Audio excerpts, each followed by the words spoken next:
মা, এই আমগাছের নিচে বসে আমি তোমাকে নিয়ে যে স্বপ্ন দেখি সেটা শুধু মাছেলের স্বপ্ন নয় গ। বাড়ির আঙিনায় বট আমগাছ। তার নিচে বসে বিকেলটা কাটাচ্ছিলাম। ছেলেও এসেছিল। গাছে আমের মুকুল ধরেছে। সুগন্ধ চারদিকে। সে আমার পাশে বসে বলেছিল, মা, এই গাছের ছায়া কত ঠান্ডা। আমি বলেছিলাম, তোর দাদা এই গাছটা লাগিয়েছিলেন। সে গাছের কাণ্ডে হেলান দিয়ে বলেছিল, এই গাছটা আমাদের পরিবারের সাথে বেড়ে উঠেছে। হঠাৎ সে আমার দিকে তাকিয়ে বলেছিল, মা, তুমিও এই গাছের মতোই আমার জীবনে ছায়া দিয়েছ। আমি হেসেছিলাম। সে আমার হাত ধরেছিল। বলেছিল, কিন্তু এখন আমি তোমার থেকে অন্য ধরনের ছায়া চাই। আমি বুঝতে পারিনি। সে বলেছিল, আমি চাই তুমি আমার স্ত্রীর ছায়া হও। আমগাছের পাতা হাওয়ায় মরমর করছিল। সে বলেছিল, মা, আমি তোমাকে ভালোবাসি। এই আমগাছের নিচে বসে তোমাকে বিয়ের প্রস্তাব দিচ্ছি। মুকুলের গন্ধ নাকে আসছিল। এই গল্পটি সম্পূর্ণ শুনলে আপনাদের পানি অটোমেটিক বের হয়ে যাবে, সো যত দ্রুত সম্ভব হাতের কাছে টিস্যু নিয়ে বসে পড়ুন। বিছানার চাদর যেন নষ্ট না হয় সেটা সম্পূর্ণ খেয়াল রাখার অনুরোধ জানিয়ে গল্পটি এখন শুরু করব। তার আগে সর্বশেষ অনুরোধ, দয়া করে এমন পানি বের করার গল্প নিয়মিত শুনতে আমাদের চ্যানেলটি সকলেই সাবস্ক্রাইব করুন। ধন্যবাদ। হ্যালো বন্ধুরা, আমার নাম মধুমিতা সেন। আমার বয়স ৩৮ বছর। আমার স্বামীর নাম প্রদীপ সেন, বয়স ৪১ বছর। আমাদের ২ সন্তান, ঋতিক আর পূজা। ঋতিক ২১ বছর বয়সী, ইউনিভার্সিটিতে পড়ে। পূজা ১৪ বছর বয়সী, স্কুলে যায়। আজ যে ঘটনাটি আপনাদের বলতে যাচ্ছি সেটা আমার জীবনের সবচেয়ে অদ্ভুত এবং রহস্যময় অভিজ্ঞতা। এমন কিছু যা আমি কখনো ভাবতেও পারিনি। গত সপ্তাহে আমাদের পুরনো বাড়িতে গিয়েছিলাম। সেই বাড়িটা প্রায় ৫০ বছরের পুরনো। আমার শ্বশুরমশাই কিনেছিলেন। বাড়ির আঙিনায় সেই বিশাল আমগাছ। ঋতিক ছোটবেলা থেকেই এই গাছটা নিয়ে খুব আগ্রহী। সে সব সময় বলে, মা, এই গাছের মধ্যে কোনো রহস্য আছে গু। সেদিন বিকেলে আমি আমগাছের নিচে বসেছিলাম। হঠাৎ ঋতিক এসে আমার পাশে বসল। তার চোখে একটা অদ্ভুত চমক। সে বলল, মা, আমি একটা খুব গুরুত্বপূর্ণ কথা বলতে চাই। আমি ভাবলাম হয়তো পড়াশোনা নিয়ে কোনো সমস্যা। কিন্তু যেটা সে বলল সেটা শুনে আমি অবাক হয়ে গেলাম। সে বলল, মা, এই গাছের নিচে আমি প্রতিদিন স্বপ্ন দেখি। আর সেই স্বপ্নে তুমি আমার গু। কথাটা শেষ করার আগেই গাছের ডালে একটা অদ্ভুত শব্দ হল। একটা কাঠবেড়ালি লাফিয়ে পড়ল আমাদের সামনে। এই কাঠবেড়ালিটা কিন্তু সাধারণ কাঠবেড়ালি নয়। তার গায়ের রং একদম সোনালি। চোখ দুটো হীরের মতো চকচক করছে। আর সবচেয়ে অদ্ভুত ব্যাপার হল, মনে হচ্ছিল যেন সে আমাদের কথা বুঝতে পারছে। ঋতিক অবাক হয়ে বলল, মা, এই কাঠবেড়ালিটা কেমন যেন অন্যরকম লাগছে। আমিও লক্ষ্য করলাম। কাঠবেড়ালিটা আমাদের দিকে তাকিয়ে একটা অদ্ভুত শব্দ করল। মনে হচ্ছিল যেন সে কিছু বলার চেষ্টা করছে। হঠাৎ কাঠবেড়ালিটা আমগাছের গোড়ায় গিয়ে মাটি খোঁড়া শুরু করল। আমরা দুজনেই অবাক হয়ে দেখতে লাগলাম।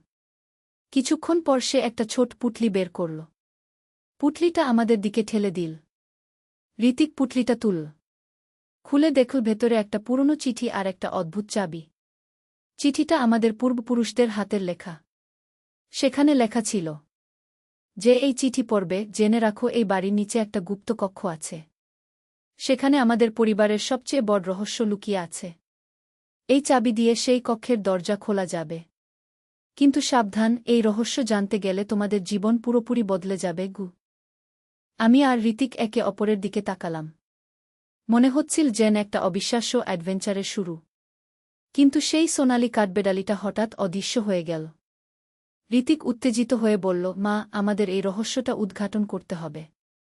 কিন্তু তার আগে আমি তোমাকে যেটা বলতে চেয়েছিলাম গু। আমি তাকে থামিয়ে দিলাম। বললাম, আগে এই রহস্যটা সমাধান করি, তারপর অন্য কথা গিয়ে। সেই রাতে খাওয়ার পর আমরা সবাই বসলাম। প্রদীপ, পূজা সবাই চিঠিটা পড়ল। সবার চোখেই কৌতূহল। প্রদীপ বলল, এই বাড়িতে তো আমি ২৫ বছর ধরে থাকছি। কখনো কোনো গুপ্ত কক্ষের কথা শুনিনি গি। পূজা বলল, বাবা, আমার মনে হয় ভূতের গল্প। আমি ভয় পাচ্ছি। কিন্তু ঋতিক বলল, না পূজা, এটা কোনো ভূতের গল্প নয়। এটা একটা রহস্য যা আমাদের পরিবারের সাথে জড়িত। পরের দিন সকালে আমরা সিদ্ধান্ত নিলাম যে এই রহস্যটা উদ্ঘাটন করব। চাবিটা নিয়ে পুরো বাড়ি খুঁজতে লাগলাম। কোথায় এমন একটা তালা থাকতে পারে যেটা এই চাবি দিয়ে খোলা যাবে। প্রায় ২ ঘণ্টা খোঁজার পর ঋতিক বেসমেন্টে একটা অদ্ভুত দেয়াল খুঁজে পেল। দেয়ালটার রং অন্যান্য দেয়ালের চেয়ে আলাদা। সেখানে একটা ছোট ছিদ্র ছিল যেটা চাবির আকারের। আমরা সবাই একসাথে চাবিটা দিয়ে চেষ্টা করলাম। একটা খিকলিক কি শব্দ হল। দেয়ালটা ধীরে ধীরে সরে গেল। ভেতরে একটা সিঁড়ি নেমে গেছে নিচের দিকে। ঋতিক টর্চ নিয়ে এগিয়ে গেল। আমি, প্রদীপ আর পূজা তার পেছন পেছন। সিঁড়ি বেয়ে নিচে নামতেই একটা বড় কক্ষ দেখতে পেলাম। কক্ষের দেয়ালে অনেকগুলো পুরনো ছবি ঝোলানো। ছবিগুলো দেখে আমরা সবাই হতবাক। সেগুলো আমাদের পরিবারের পূর্বপুরুষদের ছবি। কিন্তু সবচেয়ে অদ্ভুত ব্যাপার হল, প্রতিটি ছবিতে সেই সোনালি কাঠবেড়ালিটা আছে। বিভিন্ন প্রজন্মের মানুষের সাথে। কক্ষের মাঝখানে একটা টেবিল। টেবিলের উপরে একটা পুরনো ডায়েরি। ডায়েরিটা খুলে পড়তে লাগলাম। সেখানে লেখা ছিল, আমাদের পরিবারের সাথে এই কাঠবেড়ালিটার সম্পর্ক শত বছরের পুরনো। এটা কোনো সাধারণ প্রাণী নয়। এটা একটা অভিভাবক। আমাদের পরিবারের প্রতিটি প্রজন্মকে সে পথ দেখায়, বিপদে সাহায্য করে। আরও পড়তে লাগলাম। জানতে পারলাম যে আমাদের পূর্বপুরুষরা একটি গুপ্তধনের মালিক ছিলেন। কিন্তু সেই ধন তারা মানুষের কল্যাণে ব্যবহার করতেন। দুর্ভিক্ষের সময়, বন্যার সময় মানুষকে সাহায্য করতেন। হঠাৎ শুনলাম পদশব্দ। কেউ সিঁড়ি দিয়ে নামছে। আমরা সবাই ভয় পেলাম। টর্চের আলো নিভিয়ে লুকিয়ে রইলাম। একটা লোক কক্ষে ঢুকল। তার হাতে একটা বন্দুক। সে চারদিক খুঁজতে লাগল। আমরা বুঝলাম এটা কোনো চোর বা ডাকাত। ঋতিক ফিসফিস করে বলল, মা, আমি এই লোকটাকে চিনি। এটা আমাদের পাড়ার মিস্ত্রি রহিম। সে নিশ্চয়ই আমাদের কথাবার্তা শুনে ফেলেছে। রহিম চিৎকার করে বলল, আমি জানি তোমরা এখানে আছো। বেরিয়ে এস। আমি এই গুপ্তধনের কথা জানি। আমার দাদাও এই বাড়িতে কাজ করত। সে আমাকে বলেছিল। আমাদের কোনো উপায় নেই। আমরা বেরিয়ে এলাম। রহিম বলল, তোমরা যা পেয়েছ সব আমাকে দাও, নইলে খারাপ হবে। ঠিক সেই মুহূর্তে সেই সোনালি কাঠবেড়ালিটা হাজির। সে রহিমের দিকে ঝাঁপিয়ে পড়ল। রহিম চমকে বন্দুকটা ফেলে দিল। কাঠবেড়ালিটা এমনভাবে লাফালাফি করতে লাগল যে রহিম ভয়ে পালিয়ে গেল। আমরা সবাই অবাক। এই কাঠবেড়ালিটা সত্যিই কোনো সাধারণ প্রাণী নয়। সে আমাদের পরিবারের রক্ষক। তারপর কাঠবেড়ালিটা কক্ষের এক কোণে গিয়ে আরেকটা গোপন জায়গা দেখাল। সেখানে একটা সিন্দুক। সিন্দুকটা খুলে দেখলাম ভেতরে অনেক সোনার মুদ্রা, গয়না আর মূল্যবান রত্ন। কিন্তু সবচেয়ে গুরুত্বপূর্ণ যেটা পেলাম সেটা একটা চিঠি। আমাদের প্রপিতামহের লেখা। সেখানে বলা ছিল, এই ধন শুধুমাত্র আমাদের পরিবারের জন্য নয়। এটা সমাজের কল্যাণে ব্যবহার করতে হবে। যারা গরিব, অসহায়, তাদের সাহায্য করতে হবে। এই ধনের অভিশাপ আছে। যদি কেউ স্বার্থের জন্য ব্যবহার করে তাহলে সর্বনাশ হবে। আমরা সবাই এই কথাগুলো মনে রাখলাম। সিদ্ধান্ত নিলাম যে এই ধন দিয়ে আমরা গরিব মানুষদের সাহায্য করব। এতিম শিশুদের পড়ালেখার ব্যবস্থা করব। কিন্তু এই রহস্যের সমাধান এখানেই শেষ নয়। আসল রহস্য তো এখনও বাকি। সেই সোনালি কাঠবেড়ালিটা আসলে কি? কেন সে আমাদের পরিবারের রক্ষক? পরের দিন আমি একা আমগাছের নিচে বসলাম। কাঠবেড়ালিটা আবার এল। এবার সে আমার হাতে একটা পাতা দিল। পাতায় কিছু অদ্ভুত চিহ্ন। আমি পাতাটা ঋতিকের কাছে নিয়ে গেলাম। সে ইতিহাসে পড়ে হয়তো বুঝতে পারবে। ঋতিক পাতাটা দেখে বলল, মা, এগুলো প্রাচীন সংস্কৃত ভাষার চিহ্ন। আমি অনুবাদ করার চেষ্টা করি। কয়েক ঘন্টা পর ঋতিক এসে বলল, মা, এখানে একটা অবিশ্বাস্য কথা লেখা আছে। এই কাঠবেড়ালিটা আসলে আমাদের পূর্বপুরুষের আত্মা। সে প্রতিশ্রুতি দিয়েছিলেন যে পরিবারের রক্ষা করবেন। আমি প্রথমে বিশ্বাস করতে পারিনি। কিন্তু যত ভাবলাম তত মনে হলো এটাই সত্য। কাঠবেড়ালিটার আচরণ, তার বুদ্ধিমত্তা, সবকিছুই অস্বাভাবিক। সেই রাতে স্বপ্ন দেখলাম। একজন বৃদ্ধ মানুষ এসে বললেন, আমি তোমাদের প্রপিতামহ। আমি প্রতিশ্রুতি দিয়েছিলাম যে আমার পরিবারকে সব বিপদ থেকে রক্ষা করব। তাই এই রূপে ফিরে এসেছি। পরের দিন সকালে উঠে সবাইকে স্বপ্নের কথা বললাম। সবাই অবাক, কিন্তু বিশ্বাস করল। এদিকে ঋতিক আমাকে আবার সেই আমগাছের নিচে ডাকল। বলল, মা, আমার যেটা বলার ছিল। আমি বললাম, বল, কি বলবি? ঋতিক বলল, আমি একটা মেয়েকে ভালোবাসি। তার নাম তন্বী। আমি তাকে বিয়ে করতে চাই। কিন্তু তোমার থেকে আগে আশীর্বাদ চাই। আমি হাসলাম। বললাম, আরে পাগল, এজন্যই এত রহস্য? নিয়ে আয় তাকে, দেখি কেমন মেয়ে গি। ঋতিক খুশি হয়ে বলল, মা, তন্বী আসলে আমাদের পাড়ারই মেয়ে। তুমি তাকে চেনো? রহিম মিস্ত্রির মেয়ে গি। আমি অবাক। রহিম মিস্ত্রির মেয়ে? যে আমাদের ডাকাতি করতে এসেছিল? ঋতিক বলল, হ্যাঁ মা। কিন্তু তন্বী তার বাবার মতো না। সে খুব ভালো মেয়ে, কলেজে পড়ে, এতিম বাচ্চাদের পড়ায় উ। এদিকে সেই সোনালি কাঠবেড়ালিটা আবার এল। এবার সে আমার হাতে একটা ফুল দিল, একটা সাদা গোলাপ। আমি বুঝলাম এটা শুভ চিহ্ন। আমাদের পূর্বপুরুষ ঋতিকের পছন্দের সম্মতি দিয়েছেন। পরের সপ্তাহে তন্বীকে বাড়িতে নিয়ে এল ঋতিক। সত্যিই খুব ভালো মেয়ে, সুন্দর, ভদ্র, শিক্ষিত। তার সাথে কথা বলে জানলাম যে সে তার বাবার কাজে খুশি না। সে চায় ভালো কাজ করতে। আমরা তন্বীকে আমাদের পরিবারের রহস্যের কথা বললাম। সে প্রথমে বিশ্বাস করেনি, কিন্তু যখন সেই কাঠবেড়ালিটা তার সামনে এল তখন সে বুঝল। তন্বী বলল, আন্টি, আমি এই পরিবারের অংশ হতে পেরে গর্বিত। আমি চাই আমরা সবাই মিলে গরিব মানুষদের সেবা করি গিয়ে। আমরা ঠিক করলাম যে আমাদের পাওয়া ধন দিয়ে একটা স্কুল করব। এতিম বাচ্চাদের বিনামূল্যে পড়ালেখার ব্যবস্থা করব। রহিম মিস্ত্রি প্রথমে আমাদের বিরোধিতা করল, কিন্তু যখন দেখল আমরা সত্যিই গরিব মানুষদের সাহায্য করছি তখন সে অনুতপ্ত হল। এসে ক্ষমা চাইল। আমরা তাকে ক্ষমা করলাম এবং তাকেও আমাদের কাজে যোগ দিতে বললাম। এখন আমাদের স্কুল চালু হয়েছে, 50টা এতিম বাচ্চা পড়ছে। ঋতিক আর তন্বীর বিয়েও ঠিক হয়ে গেছে। সেই সোনালি কাঠবেড়ালিটা এখনও আমাদের সাথে আছে, মাঝে মাঝে দেখা দেয়। যখনই কোনো সমস্যা হয় সে এসে সাহায্য করে। গত মাসে একটা আশ্চর্য ঘটনা হল। স্কুলে একটা বাচ্চা অসুস্থ হয়ে পড়েছিল। ডাক্তার বলেছিলেন বাঁচার সম্ভাবনা কম। সেই রাতে কাঠবেড়ালিটা বাচ্চার কপালে হাত দিল। পরের দিন বাচ্চা সুস্থ হয়ে গেল। আমরা বুঝলাম এই কাঠবেড়ালিটার মধ্যে অলৌকিক শক্তি আছে। সে শুধু আমাদের পরিবারেরই নয়, সকল মানুষের রক্ষক। কিন্তু আরও একটা রহস্য ছিল। সেই গুপ্তকক্ষে আরও একটা দরজা আছে, যেটা আমরা এখনও খুলিনি। সেই দরজার সামনে লেখা আছে, শুধুমাত্র সম্পূর্ণ নিঃস্বার্থ মানুষই এই দরজা খুলতে পারবে গু। আমরা ভাবলাম হয়তো আমরা এখনও সেই যোগ্যতা অর্জন করিনি। 1 বছর পর আমাদের স্কুলে 100 বাচ্চা।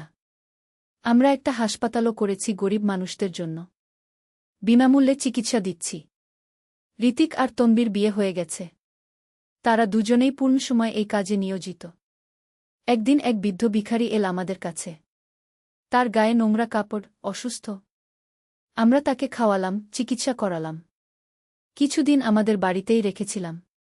সুস্থ হওয়ার পর ভিখারি বলল, তোমরা আমার প্রতি যে দয়া দেখিয়েছ সেজন্য আমি কিছু দিতে চাই। কি তার হাত থেকে একটা সোনার আংটি বের করল।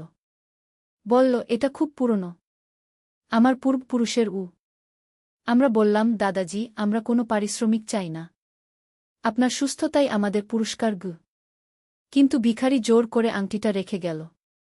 বলল, একদিন এর প্রয়োজন হবে গু। সেই রাতে আমাদের সবার স্বপ্ন দেখলাম। সেই বৃদ্ধ ভিখারি আসলে একজন দেবতা। তিনি আমাদের পরীক্ষা করতে এসেছিলেন। আমরা উত্তীর্ণ হয়েছি। পরের দিন সেই গুপ্ত দরজার সামনে গেলাম। আংটিটা দরজার উপরে একটা খাজে ঠিক মানানসি। আংটি লাগানো মাত্র দরজা খুলে গেল। ভেতরে একটা আরও বড় কক্ষ। সেখানে অনেক প্রাচীন বই, পুঁথি, দেয়ালে অনেক ছবি। কিন্তু সবচেয়ে আশ্চর্যের ব্যাপার হল সেখানে একটা ফোয়ারা।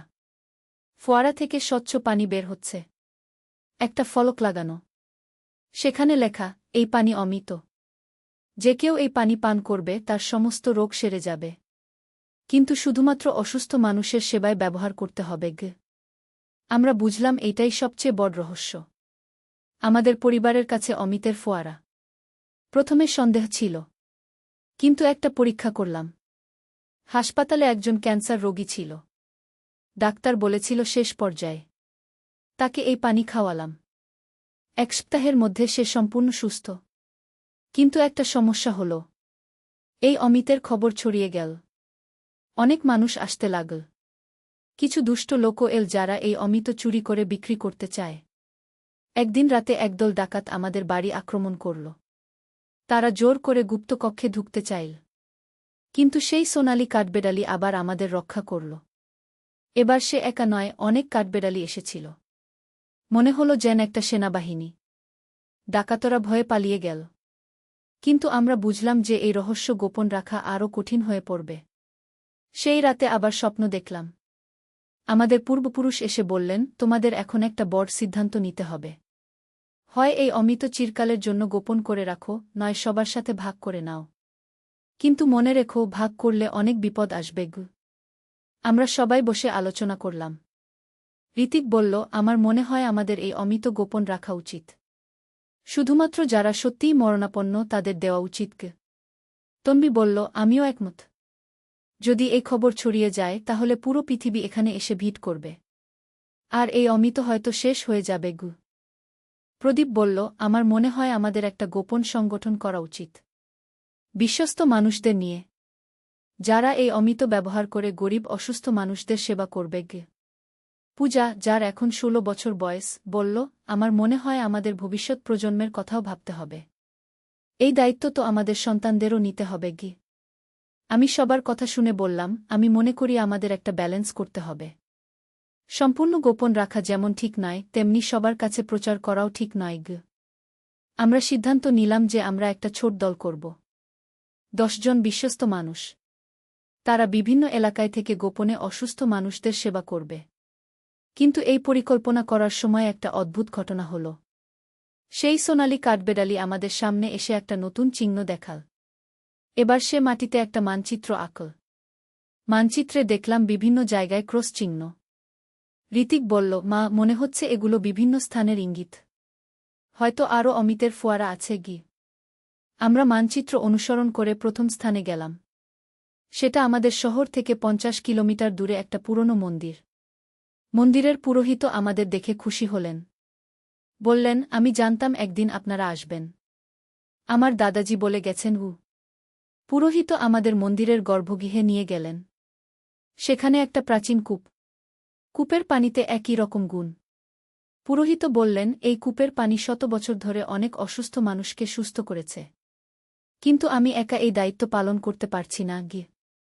আমরা পুরোহিতকে আমাদের দলে নিলাম। এভাবে একটার পর একটা জায়গায় গিয়ে আমরা আরও 6টি অমিতের উৎস পেলাম। প্রতিটি জায়গায় একজন করে অভিভাবক আছেন। তারা সবাই বছরের পর বছর ধরে এই গোপনীয়তা রক্ষা করে আসছেন। এখন আমাদের একটা গোপন নেটওয়ার্ক তৈরি হল। 7টি স্থানে অমিতের উৎস, 14 জন অভিভাবক। আমরা সবাই মিলে অসুস্থ মানুষদের সেবা করি। কিন্তু সবচেয়ে বড় চ্যালেঞ্জ এল যখন সরকারি গোয়েন্দা বিভাগ আমাদের কার্যক্রম সন্দেহ করল। তারা ভাবল আমরা কোনো অবৈধ ওষুধ ব্যবসা করছি। একদিন আমাদের বাড়িতে পুলিশের রেইড হল। তারা সবকিছু তল্লাশি করল। কিন্তু সেই সোনালি কাঠবেড়ালি আগেই গুপ্ত দরজা অদৃশ্য করে দিয়েছিল। পুলিশ কিছু পেল না। কিন্তু তারা আমাদের উপর নজরদারি চালু রাখল। এই সমস্যার সমাধান করতে আমরা একটা বৈধ এনজিও খুললাম। সেই এনজিওর নামে আমাদের সব কার্যক্রম চালাতে লাগলাম। ধীরে ধীরে আমাদের এনজিও খ্যাতি পেল। সরকার থেকেও স্বীকৃতি এল। এখন আমরা প্রকাশ্যে গরিব অসুস্থ মানুষদের সেবা করতে পারি। কিন্তু অমিতের কথা এখনও গোপন রেখেছি। শুধুমাত্র একদম আশাহীন রোগীদের ক্ষেত্রে ব্যবহার করি। গত মাসে একটা আশ্চর্য ঘটনা হল। আমাদের এনজিওতে একজন বিদেশি ডাক্তার এসেছিলেন। তিনি আমাদের সাফল্যের হার দেখে অবাক। জিজ্ঞেস করলেন, আপনারা কিভাবে এত কঠিন রোগ সারান? আমরা বললাম, আমাদের একটি বিশেষ চিকিৎসা পদ্ধতি আছে। এটি আমাদের পূর্বপুরুষদের জ্ঞানগু। ডাক্তার আরও জানতে চাইলেন। কিন্তু আমরা গোপন রাখলাম। তিনি চলে যাওয়ার আগে বললেন, আমি বিশ্বাস করি আপনাদের কাছে কোনো অলৌকিক শক্তি আছে। এই জ্ঞান বিশ্বের সাথে ভাগ করুন। আমরা ভাবলাম হয়তো সময় এসেছে বিশ্বের সাথে এই রহস্য ভাগ করার। কিন্তু তার আগে আমাদের আরও প্রস্তুতি দরকার। সেই রাতে আবার স্বপ্ন দেখলাম। আমাদের পূর্বপুরুষ এসে বললেন, তোমাদের এখন একটা বড় পরীক্ষার মুখোমুখি হতে হবে। বিশ্বে একটা বড় মহামারী আসছে। তোমাদের এই অমিত সেই সময় খুব কাজে লাগবে। 1 বছর পর সত্যিই একটা নতুন ভাইরাস ছড়িয়ে পড়ল। হাজার হাজার মানুষ মারা যেতে লাগল। কোনো ওষুধ কাজ করছে না। আমরা বুঝলাম এটাই সেই সময়। আমরা গোপনে অমিত ব্যবহার করে অনেক রোগীকে সুস্থ করলাম। কিন্তু এটা লুকিয়ে রাখা কঠিন হয়ে পড়ল। একদিন একটা টিভি চ্যানেলের সাংবাদিক আমাদের এনজিও নিয়ে রিপোর্ট করল। তিনি দেখলেন যে আমাদের হাসপাতালে কোনো মৃত্যু হচ্ছে না। সাংবাদিক সন্দেহ করে আমাদের গোপনে ফলো করতে লাগল। একদিন সে দেখে ফেলল আমরা কিভাবে অমিত ব্যবহার করি। সেই রাতে সে আমাদের কাছে এল। বলল, আমি সব কিছু দেখেছি, কিন্তু আমি এই খবর প্রচার করব না। আমি চাই এই মহৎ কাজে যোগ দিতে। আমরা তাকে বিশ্বাস করলাম। সে আমাদের দলে যোগ দিল। এভাবে ধীরে ধীরে আমাদের দল বড় হতে লাগল। বিশ্বস্ত মানুষরা যোগ দিল। কিন্তু অমিতের রহস্য আমরা এখনও গোপন রেখেছি। আজ 5 বছর পর আমি এই গল্প বলছি। আমাদের এনজিও এখন বিশ্বখ্যাত। আমরা 25টি দেশে কাজ করি। লাখো মানুষের জীবন বাঁচিয়েছি। ঋতিক আর তনবীর একটা ছেলে হয়েছে। তার নাম অনিক। বয়স 3 বছর। সেই সোনালি কাঠবেড়ালি তার সাথেও খেলা করে। পূজা এখন একজন ডাক্তার। সেও আমাদের মিশনে যোগ দিয়েছে। কিন্তু এখনও অনেক রহস্য বাকি। সেই প্রাচীন কক্ষে আরও অনেক বই আছে যা আমরা পড়িনি। হয়তো আরও অনেক অলৌকিক জ্ঞান লুকিয়ে আছে। সবচেয়ে বড় কথা হল, সেই সোনালি কাঠবেড়ালি এখনও আমাদের সাথে। মাঝে মাঝে সে আমাদের নতুন দিক নির্দেশনা দেয়। গতকাল সে আমাকে একটা নতুন পাতা দিল। সেখানে লেখা, তোমাদের মিশন এখনও শেষ হয়নি। বিশ্বে আরও বড় বিপদ আসছে। তার জন্য প্রস্তুত থেকো। আমি জানি না ভবিষ্যতে কি হবে, কিন্তু আমি জানি যে আমাদের পরিবার এবং আমাদের দল সর্বদা মানবতার সেবায় নিয়োজিত থাকবে। এই গল্পটা আমি আমার নাতি অনিকের জন্য রেকর্ড করে রাখছি, যাতে সে বড় হয়ে জানতে পারে তার পরিবারের ইতিহাস এবং এই মহৎ ঐতিহ্য এগিয়ে নিয়ে যেতে পারে। সেই আমগাছ এখনও আমাদের বাড়িতে আছে। প্রতিদিন সকালে আমি সেখানে বসি। সেই সোনালি কাঠবেড়ালির সাথে কথা বলি। তাকে ধন্যবাদ দিই আমাদের এই অসাধারণ জীবন দেওয়ার জন্য। আর হ্যাঁ, ঋতিক যেদিন আমাকে প্রথম সেই কথা বলেছিল আমগাছের নিচে, সেদিন আমি বুঝতে পারিনি যে সেটা আসলে একটা ভুল বোঝাবুঝি ছিল। সে আসলে বলতে চেয়েছিল যে আমি তার জন্য স্ত্রী খুঁজে দিই, কিন্তু নার্ভাসনেসের কারণে কথাটা ভুল বলেছিল। আমরা পরে হেসে হেসে এই ঘটনা মনে করি। এই হলো আমাদের পরিবারের রহস্যময় এবং রোমাঞ্চকর গল্প। একটি গল্প যা শুরু হয়েছিল একটি ভুল বোঝাবুঝি দিয়ে, কিন্তু শেষ হয়েছে মানবতার সেবায় নিবেদিত একটি জীবন দিয়ে।